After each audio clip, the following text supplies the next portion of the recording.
Mister Madhav, Savitri जी ने कल ही मेरे पास एक वीडियो रिकॉर्डिंग भेजी थी।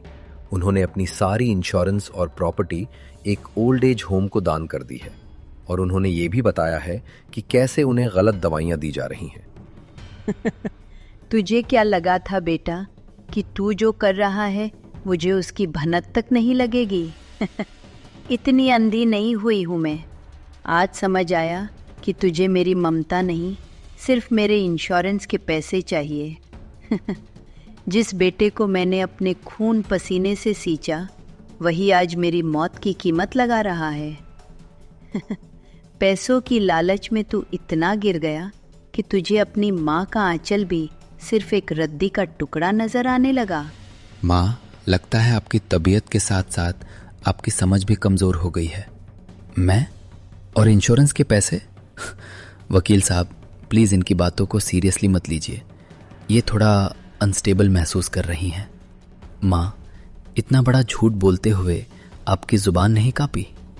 मैं तो आपकी सेवा कर रहा हूँ और आप मुझे ही गुनहगार बना रही हैं।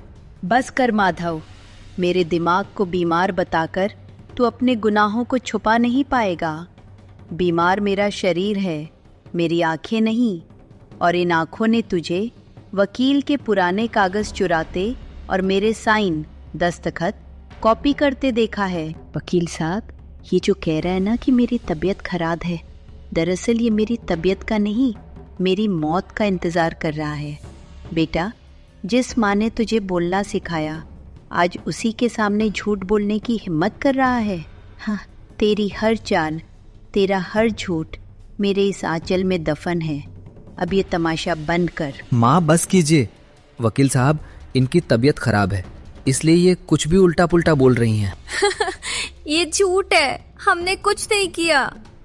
मैंने सब टेस्ट कर लिया है कविता। तुम नींद की गोलियां दे रही थी उन्हें। लेकिन अफसोस, पैसों की कमी तो शायद मेहनत से पूरी हो जाती, पर जो दर्द माधव ने अपनी माँ को दिया है, उसका हिसाब कोई दौलत नहीं कर पाएगी। पैसा गया, घर गया, और अब इज्जत भी जाएगी, पर असली दिल चीर देने वाला पल अभी बाकी है। क्योंकि जब एक माँ अपनी ही औलाद को गिरफ्तार होते देखती है, तो सजा सिर्फ बेटे को नहीं, उसकी ममता को भी मिलती है। आज इंसाफ तो जीत गया, पर एक माँ की उम्मीद हमेशा के लिए हार गई। अब सबकी नजरें सावित्री जी पर टिकी हैं। क्या एक माँ का दिल अपने बेटे के इस गुनाह को माफ कर पाएगा, या फिर वो ममता की बेड़ियां तोड़कर एक